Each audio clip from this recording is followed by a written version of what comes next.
It's exciting to be here. I did bring the weather with me from South Carolina with Tropical Storm Debbie. We were dealing with that a couple days ago, and they're dealing with it again today.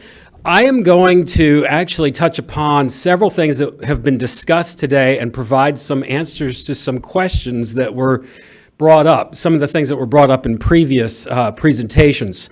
And really, I want to address items that pertain to the state and the local government, because that's where I'm working at, is in a county government as a deputy sheriff. Now, I'm going to talk a little bit about that role and how we're being very innovative and having success in the realm of AI legislation and cybersecurity initiatives as well.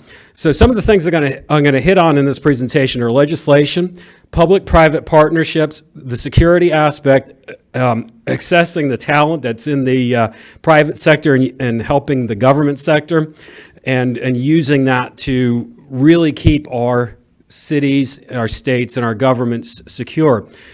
A lot of people are like, well, you do critical infrastructure protection. What does it have to do with policing? Well, it comes down to the prevention and the preventative measures. The resilience of our critical infrastructure is essential for maintaining law and order. We saw what happened in Texas a couple weeks ago with the power outages.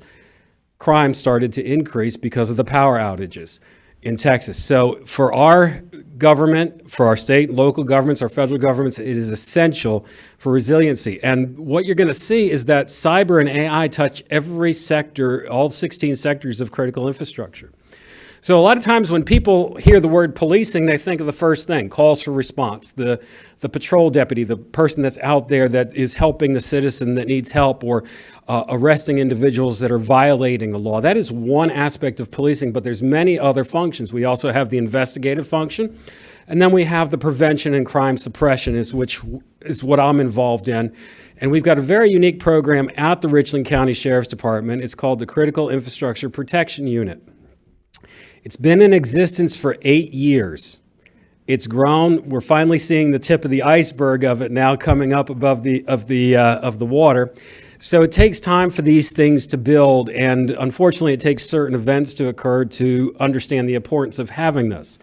So here's the current situation that we have assessed in taking a look at this: is that, law enforcement departments at the county and the local level, for the most part, are not really equipped to handle cyber and AI issues. They're not equipped. That's not what they're trained on at the academy. That's not the focus of the training. So that's why we've developed the Critical Infrastructure Protection Unit, is to help get ahead of this in Richland County. So most departments are already behind the curve, and society, we've talked a lot today about how exponentially AI is growing on a regular basis. It's just growing so quickly. And society as a whole, is it really ready to handle the power of AI? Look what's happened with smartphones. Look what's happened with the internet. There's a great responsibility that goes on with that. And one of the things that we see from a police perspective is, hey, we live in America, and you've got entrepreneurs that use things for good, and you have entrepreneurs that use things for malicious or nefarious intents. So AI, it's a great tool. It can be used to help prevent crime, and it can also be used to perpetrate crime as well. So you may be thinking to yourself, I've never heard of the Richland County Sheriff's Department. However, you may have. For those of you that have watched On Patrol on Reels with Dan Abrams and Sergeant Stix Larkin, we are regularly featured on there, and we are also a sheriff's department that has its own Netflix series, Missing Dead or Alive. If I do really well today, I might get my own Netflix series out of this. I don't know. I'm kind of hoping for that.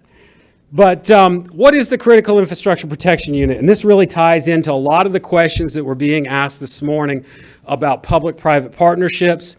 How do we leverage talent? How do we get ahead of these things, especially with cyber and AI? My team that I have right now that works with me on a regular basis, I have 12 personnel that work with me on a regular basis. It's multidisciplinary, and it's very diverse. And we focus on one thing and one thing alone, and that is prevention. My people are not out taking calls for service. We're not doing emergency response when an incident occurs. We are focused on prevention. Because those of you that are familiar with the emergency management cycle, the first phase is prevention. And I would like to start moving away from just thinking that as a phase, but the foundation of emergency management. So these are the professional backgrounds of the people that work with me.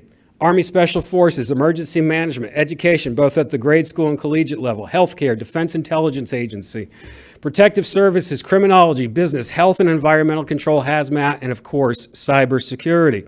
And you're probably wondering, how do you pay all these people? Okay, how do we do this? This is the way we do it. Most of them are certified volunteer law enforcement officers that have other professional careers. We have reserve deputies. We have vetted civilian volunteers. They go through a full criminal background check. We used to put them on the polygraph back in the day. We don't do that anymore, but they are fully vetted. They're interviewed before they come on the team. What are these people passionate about? Somebody mentioned it earlier today. It's not always the dollar that drives innovation and creativity.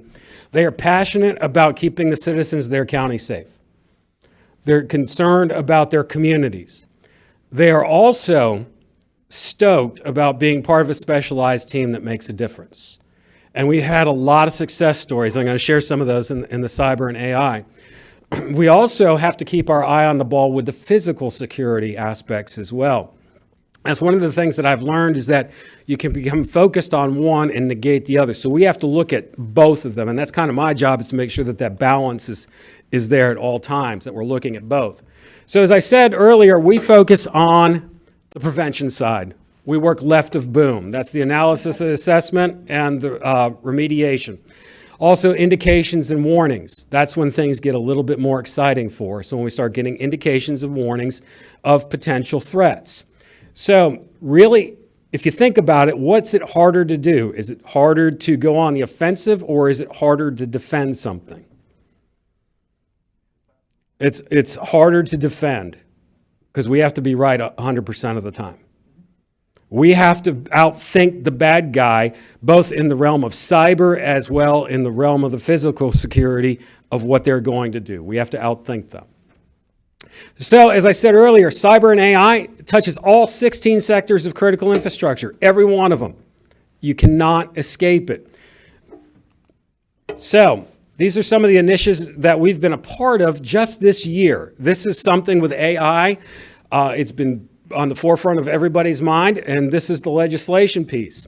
The 2024 South Carolina House Committee on Artificial Intelligence, Cybersecurity, and Cybercrimes, South Carolina State House, that was the committee that was stood up. We actually had the opportunity, my team, with a public-private partnership to recommend to the House Committee that the state adopts the NIST cybersecurity framework and NIST standards for AI and cybersecurity. The question was, well, where do we begin with this?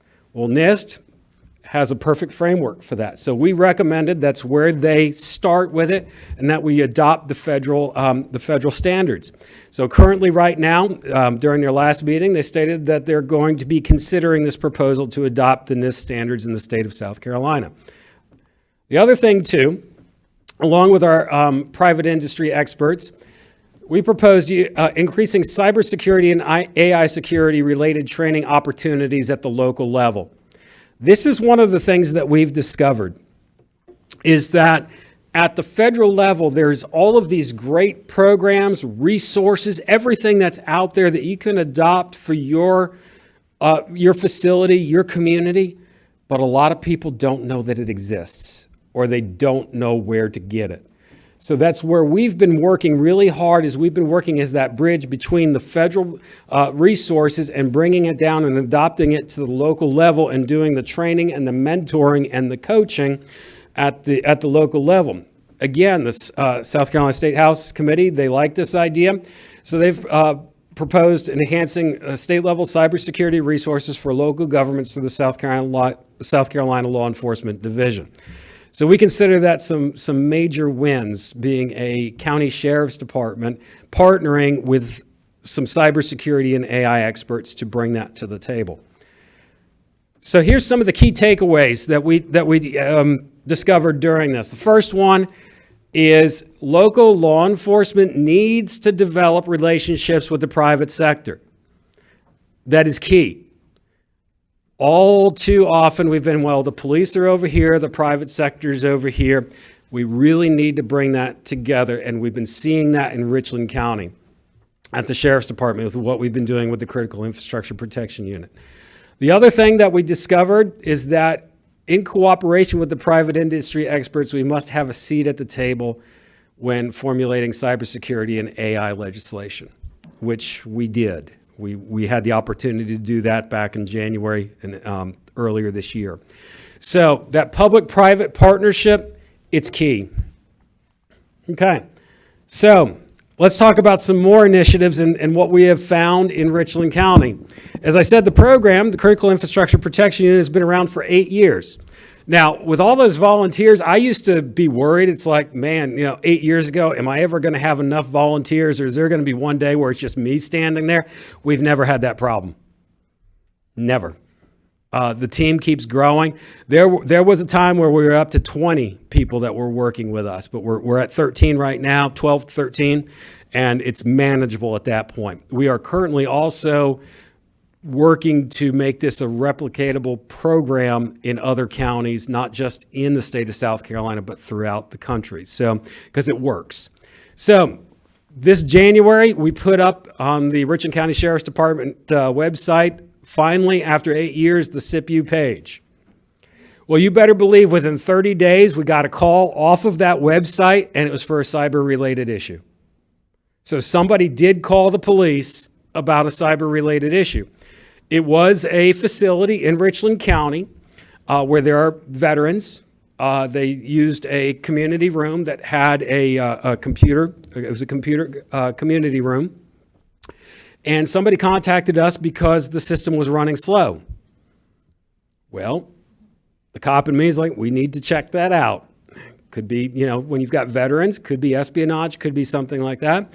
I took my cyber expert down to that facility. Fortunately, we discovered that there was no nefarious activity involved, that it was just that the system was that slow at that time of the day, which is good news. But it showed us something, how cyber is on the top of people's minds. They felt like they could finally reach out to the Sheriff's Department and somebody would listen to them about a cyber issue. So that was the first call that we got off of the website that we put up. Now, within the same time frame, the intelligence analyst in me is like, you start to see things percolating and popping up. It's like you better pay attention to it. About the same time frame, I get another call. One of the things that we do with our facilities in Richland County, my team, we go in and we do active assailant, active shooter training for the facilities. We do it for healthcare facilities, schools, and houses of worship. How to keep your people safe during an active shooter incident. Well, we got a call for that. It's like, yeah, we're good to go. We can help you out with that. They're like, oh, we need something else too. I'm like, well, what do you need? Can you teach us a ransomware class, a ransomware security class? I'm like, let me get back to you in about 10 minutes and I'll have an answer for you. So I call my cyber guys like, hey, can you put together a class on this? He's like, absolutely. I was like, awesome. I was like, however, before you teach it, you need to teach it to me. Okay? Because if I can understand it, that means they're going to be able to understand it. So we're going to be good. So he put it together, and it was a healthcare, one of our members of the healthcare industry in South Carolina, in Richland County. We did the active assailant training, the physical security side, and he put on the ransomware. And we were talking about it earlier today. People still just very easily click on the button, oh, I'm going to open up this email for those phishing attempts. Now we're going to have to add the AI training to that as well with some of the things that our partners from DHS were talking about earlier this morning. So now we are training the community how to be safe online. This I would encourage every local government to do. Why? Because there's only so many cops, all right? Only so many cops. There's only so many resources that are available. Our goal is to go into communities, in with our critical infrastructure stakeholders and train them how to be safe, both with physical security and with cybersecurity. So we do a lot of training. And what that does is it helps reduce the potential threat. Now, the other thing that we're doing now too is this is a sample, kind of a sample of what our physical security assessments look like. We give metrics and everything like that, and our stakeholders, they love it because if you change something, the metric changes and their security posture increases. And the people that are responsible for making the decisions on where they're going to spend money on increasing physical security, they can see it on the graph. They see what they need to give the most attention to. We're doing this now. We're adopting a cybersecurity assessment tool. We're developing that now to do the same thing on the cybersecurity side. The prevention is the key. We're going to add the AI in there as well with that. And one of the things that we've learned, especially as a sheriff's department, what it does is it builds that relationship and level of trust with a county government organization, especially a law enforcement organization. A lot of times we'll go and we'll do an assessment somewhere.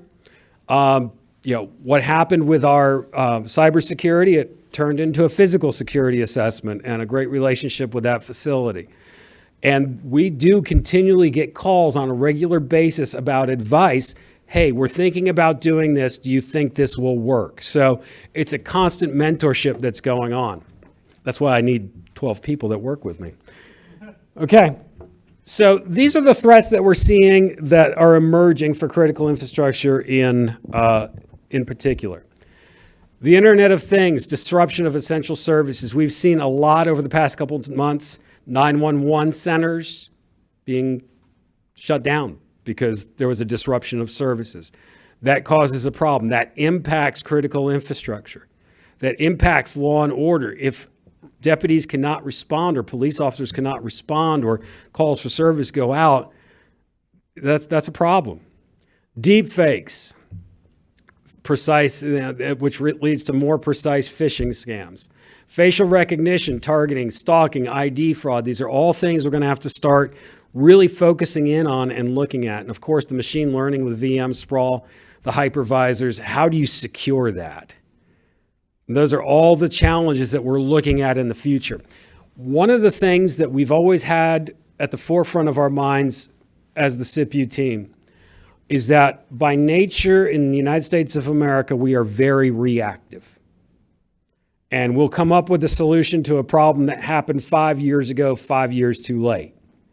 So what we're doing is we are sitting at the edge, and it's not been a very comfortable ride a lot of times doing this, because when we've done it, there's been the question, well, what do we need this for?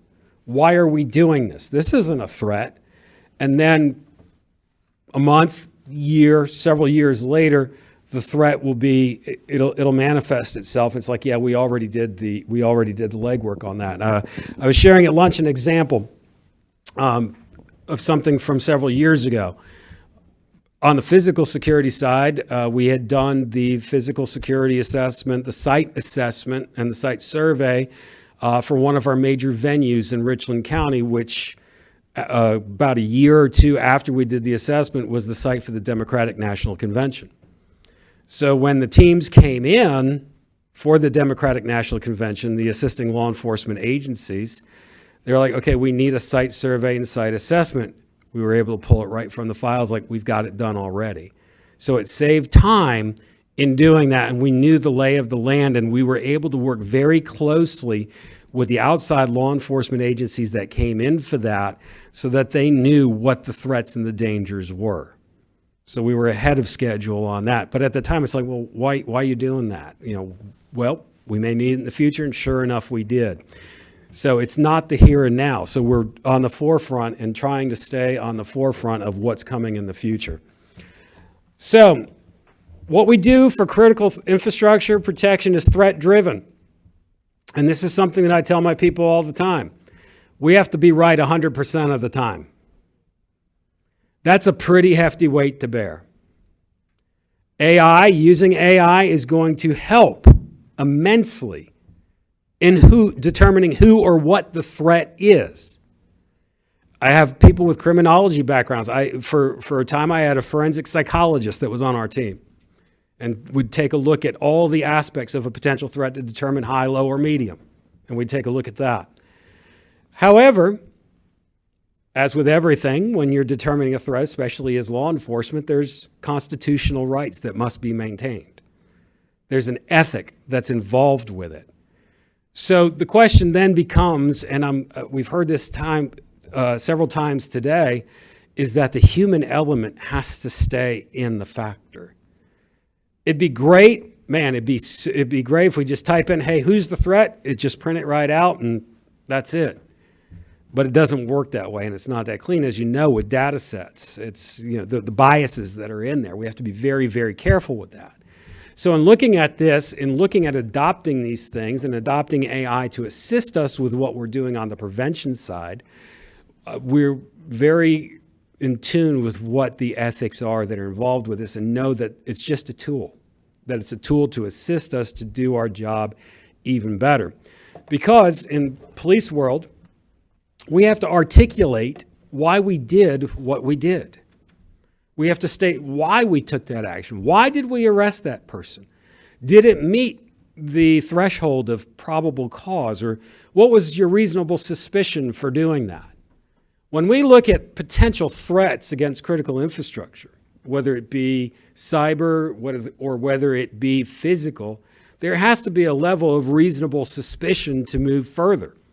We're not just out there culling and looking for somebody. There has to be something, a marker that's hit that, hey, this is reasonably suspicious.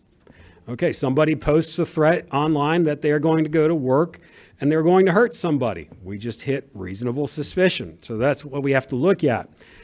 So if in using AI in policing, especially in critical infrastructure protection, when we articulate why we did what we did or why we chose a certain path, we're also going to have to include and articulate what data sets were used. How was the model trained? So those are additional thoughts and things that are going to have to be put into the factors of why we do what we're doing. So we've been very excited with the success that we've had in the state of South Carolina with the CIPU team. We're excited with the growth and moving forward in the realm of cyber. But these are the key takeaways for today, is that you cannot ignore the public-private partnership. It's essential. And it takes a unique set of leadership skills to be able to develop the public-private partnership and also leveraging the talent. As I said, I used to stay awake at night thinking, am I going to have enough team members to do this and to make this continue? And I've never been short of talent. And every time, I don't have it up here, but in the past, we've had former DHS analysts work with us that used to work for DHS that decided to go into the private sector. We've had members of the U.S. State Department work with us as team members, as vetted volunteers on the team because they wanted to contribute in this aspect. So if you set something up like this at the county level or the state government level, the dividends that it produces, the relationships that it produces, and yes, we do have, in addition to the cyber and AI success stories, we do have some success stories where we have been able to prevent violence in Richland County. And it's always good to see it on the news and nobody knows who was behind the scenes. It's kind of a fun thing to do sometimes. So we work behind the scenes, and that's what we do.